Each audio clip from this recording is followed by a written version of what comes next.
Il dit, tu as vu Satan succomber. Le Satan là, les gens qui ne connaissent pas Christ et pensent qu'il est grand, chaque fois, ils font des sacrifices pour qu'ils puissent les laisser en paix, pour qu'ils puissent les laisser vivre. Sur Satan, les gens font des sacrifices pour apaiser. Alléluia. Pour apaiser. Bon, Satan, pardon, prends ça. Les gens viennent avec mouton, ils viennent avec chèvre, ils viennent avec ça. Ce sont les gens qui sont, ça veut dire, ce sont les gens qui sont sous la puissance de Satan. Ce sont les esclaves de Satan. Satan fait tout dans l'air. Donc ils sont obligés de l'apaiser par le sacrifice.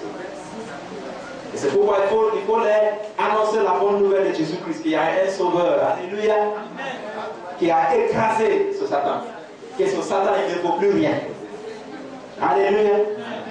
Que la toute puissance de Christ a dompté le Satan, le diable.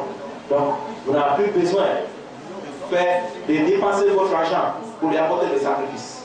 Il ne mérite pas votre sacrifice. Alléluia. Parce que tous les sacrifices que les gens font aujourd'hui sont destinés au diable. Il faut qu'on reconnaisse ça. Ça, c'est la vérité absolue. Le sang de Jésus est le dernier sacrifice. Le sang de Jésus qui a coulé sur la croix de Calvaire. C'est ce sang-là. C'est ce sacrifice-là. Le dernier sacrifice. Alléluia. C'est le dernier sacrifice valable devant Dieu. Depuis lors, tout autre sacrifice du sang sont des sacrifices destinés aux esprits impurs. Alléluia. À Satan et ses esprits impurs. Les gens n'ont plus besoin de craindre Satan. Il est suffit souvent de mettre leur confiance dans le Sauveur Jésus-Christ. Alléluia. Il dit en Luc chapitre 10, à partir du verset 10, il dit, Dieu vu Satan succomber. Ça veut dire que Satan a été précipité de son trône. Le trône qu'il a usurpé. Alléluia. Il a été quoi? Précipité par la croix de Jésus-Christ. Il a été précipité. Il a été détronisé. Et Jésus a dit, il dit, écoutez, le pouvoir a changé de main. Alléluia. Le pouvoir a changé de main. C'est vous maintenant qui détenez le pouvoir. Il dit, je vous donne le pouvoir de marcher sur les serpents et les scorpions. Jésus, il appelle quoi? Les serpents spirituels et les scorpions spirituels. Parce qu'il existe les serpents spirituels et les scorpions spirituels. Alléluia. Les maladies comme cancer, tuberculose, ça appartient dans son rang. Lorsque quelqu'un se voit frappé par cancer, la maladie, on commence à penser à la mort, n'est-ce pas? Ou bien tuberculose. Ce sont des serpents spirituels et des scorpions spirituels. Épilepsie. Et ce champ de maladie. Et Jésus a dit, écoutez, Dieu vous donne le pouvoir contre ces choses qui m'amènent l'humanité déchue. Et c'est pas ça seulement, il dit, je donne le pouvoir encore d'écraser toute la puissance de l'ennemi. Alléluia. Celui qui a le pouvoir, celui qui est fort, n'est-ce pas? Celui qui est le plus fort. Cela veut dire que vous êtes plus fort que Satan. Alléluia. Si vous avez reçu Christ. Seulement, il faut nourrir votre foi. Il faut nourrir l'homme intérieur. Parce que tout est dans l'homme intérieur. Il faut nourrir la vie de Dieu en vous. Par la parole de Dieu. Il faut nourrir la vie de Dieu en vous. Pour que la vie de Dieu en vous devienne de plus en plus forte et de plus en plus dominante. Alléluia. Je vous ai donné le pouvoir d'écraser toute la puissance de l'ennemi. Lorsqu'on était dans le monde, quand on tombait malade, pour nous c'était normal. Les gens viennent, comment ça va? Oui, il dit, tu vas manger aujourd'hui. Il ne veut plus servir là. Il ne veut plus. Alléluia. Et je dis, je veux pas manger servir là. Je veux, avec poulet. Amen. C'est comme si les gens, je ne sais pas comment ils veulent dire ça maintenant. Moralisation de. va te faire de venir. Elle est d'accord. Amen. Le lendemain encore, elle dit non, ce n'est plus rigolo, c'est le bon Dieu. Et voilà, c'est le bon Dieu. Moi, Dieu aujourd'hui. Ah bon, d'accord, on va te préparer le bon Dieu aujourd'hui. Alléluia. Tout cela, c'est pour les gens du monde. Alléluia. Alors, que si quelqu'un est en Christ, il est une nouvelle créature. Les choses anciennes sont changées. Et voici que toutes choses sont devenues. Une version dit le monde ancien a disparu. Voici qu'une nouvelle réalité est là. Alléluia. Alléluia. Une nouvelle réalité est là. Le monde ancien a disparu. Une nouvelle réalité est là. Alléluia. La maladie n'est pas pour l'enfant de Dieu. Christ a pris toutes nos infirmités sur la croix. Et il nous a délivrés. Donc vous avez le pouvoir sur la maladie. Alléluia. C'est Jésus qui l'a dit. Il vous a donné le pouvoir d'écraser toute la puissance de l'ennemi. Vous avez le pouvoir sur la maladie dans votre propre vie et dans la vie des autres. Alléluia. Nous avons entendu le témoignage de notre frère Emmanuel ce matin. Comment le médecin a dit que la femme va être opérée. Il faut pouvoir accoucher. Alléluia. Mais l'esprit l'a inspiré quelque chose. C'est pas quelque chose. C'est l'esprit de Dieu. L'esprit de Dieu n'est pas quelque chose. Amen. Alléluia. Elle n'est quelque chose. C'est pas quelque chose. C'est l'esprit de Dieu. L'esprit de Dieu a dit de prier. Il veut prier pour la personne. Et avec courage, il s'est levé. C'était le musulman de cette personne. Mais elle a commencé à prier. Par la puissance du Saint-Esprit, elle a commencé à prier.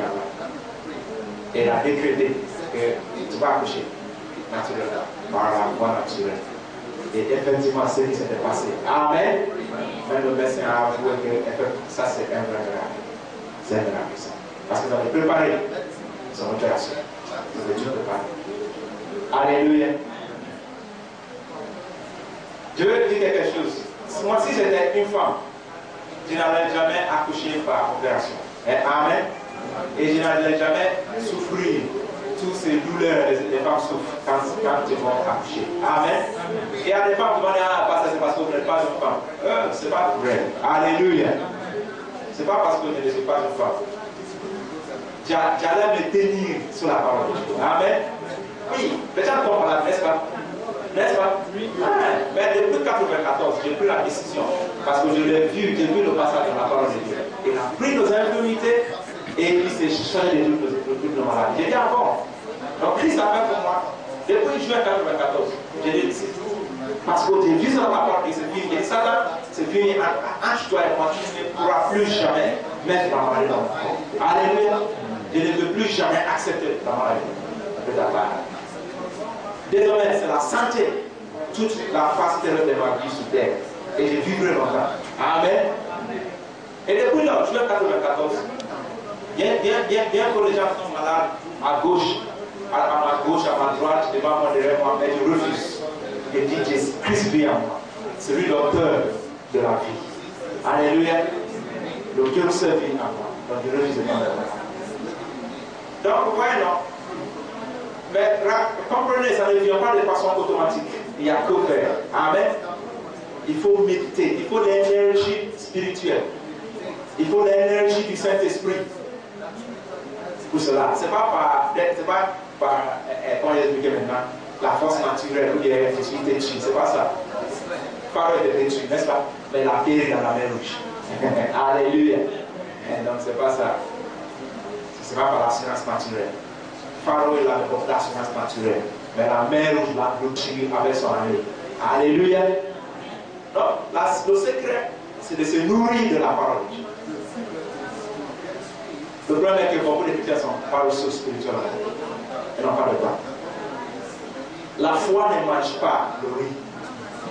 La foi ne mange pas le pain. Ce que la foi mange, c'est la parole de Dieu et la prière. Alléluia. Alléluia. pour voir, c'est comme ça qu'on peut maintenant dominer sur toute maladie. Il faut l'énergie du Saint-Esprit. Il faut l'énergie de l'homme intérieur. La foi ne mange pas le monde. La foi ne mange pas le pain. Christ nous a guéris. Mais pourquoi pour nous sommes malades? Il ne sait pas si les gens se mettent au défi devant la parole de Dieu. Il déclare qu'il a pris nos infirmités et il s'est chargé de toutes nos maladies. Et dans 1 Pierre chapitre 2, le verset 24, la Bible déclare que par ces blessures, vous avez été guéris. En fait, c'est un seul verset. 1 Pierre chapitre 2, le verset 24. Rapidement, lisons 1 Pierre. Il dit, lui qui a pris nos péchés dans son corps sur le bois, afin que mort au péché, nous vivions pour la justice. Un seul verset qui englobe les deux côtés de notre délivrance. Il dit, et c'est par cette blessure que vous avez été guéris. Je dis dans Jésus. Amen. Et sans ce que je suis en train de vous parler, c'est impossible. Alléluia. On ne pourra pas dominer sur la maladie, avoir la dominance sur la maladie. On ne pourra pas marcher dans la domination sur la méchanceté spirituelle si on n'est pas rempli et revêtu du Saint-Esprit et de sa puissance. Alléluia. Amen. Le salut n'est pas achevé sans cela. Ce n'est pas le vrai salut. Alléluia. Amen. Alors que le salut, Dieu a prévu pour nous, c'est un plein salut. Pour que nous puissions mener la vraie vie et la vraie vie pour nous sur terre. Et continuer le ministère de Jésus pour le ministère de salut et de l'humanité. Alléluia. Alléluia. Amen. Donc, mes amis, les chrétiens qui tombent malades, qui sont toujours assaillis par la maladie, soit c'est par ignorance. Alléluia. Parce que Dieu ne bénit pas l'ignorance. Avec que Christ a pris nos infirmités et il s'est chargé de toutes nos maladies. Et par ces blessures, vous avez été guéris. Mais si on ignore cela, on va toujours souffrir de toutes sortes de maladies, malheureusement. Alléluia. Parce que Dieu ne bénit pas l'ignorance. La Bible déclare, Dieu a dit dans Zacharie chapitre 4, verset 6, il dit, mon peuple périt faute de connaissance. Le peuple de Dieu périt faute de connaissance. Pas parce que Satan est fort. Mais les gens du monde périssent à cause de Satan. On reconnaît cela. Parce que Satan est les maîtres. Mais nous qui sommes en Christ, les enfants de Dieu, quelqu'un qui a passé par la nouvelle naissance, la personne périt par son ignorance. Alléluia. Faute à son ignorance. Christ a pris nos infirmités. Beaucoup de chrétiens qui comprennent la vérité marchent dans cette vérité depuis des années. Comme je vous ai dit, moi, en personne, depuis juin 1994, depuis que j'ai appris cette vérité, j'ai décrété, j'ai dit Satan, c'est fini. J'ai compris que je suis plus fort que toi. Christ a pris mes infirmités et il s'est chargé de toutes mes maladies. Désormais, je n'accepterai plus jamais maladie de toi. Je ne serai plus jamais malade. J'ai pris cette décision. J'ai dit Satan, on va régler cela. Parce que régler carrément, c'est fini, je connais la vérité. Comme Jésus a dit à ceux qui ont déjà pris pour lui, si vous continuez dans ma parole, vous serez vraiment mes disciples. Il dit alors, vous connaîtrez la vérité et la vérité vous affranchira. Donc les chrétiens d'aujourd'hui, c'est le mot de texte. On dit pardon, on va prier pour toi. Demain, c'est mon pied là, c'est la pied gauche. C'est le pied gauche qui le fait là maintenant. D'accord, on va prier pour toi encore. Après la semaine prochaine, c'est mon ventre maintenant. D'accord, on va te poindre l'huile d'onction. Le mois prochain encore, c'est l'oreille droite maintenant qui me pique. Je ne sais pas ce qu'elle La question, tu trouves ça, qui t'a donné toutes ces choses? Parce que la Bible dit que Christ a pris toutes les infirmités et il s'est chargé de toutes nos maladies. Alléluia. Alléluia.